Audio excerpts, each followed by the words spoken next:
All right, one last dip for y'all folks. Fantastic. All right, here you wanna? I'll get you to hold that, just so Oh my god, these how guys cold are would good. it be? Oh my god. Yeah, it was about 0.1.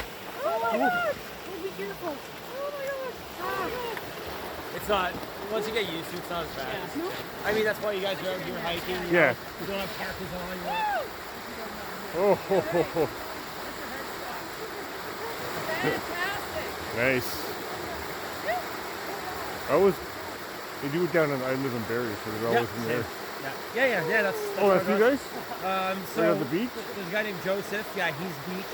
I go with him. Are you guys a dog? Nope. And then he's part of Ogopogo, which is over on Dock Park Road. Okay. Yeah. You know, Linda and everybody from, her son went with you or something. Didn't he? Maybe a lot of people.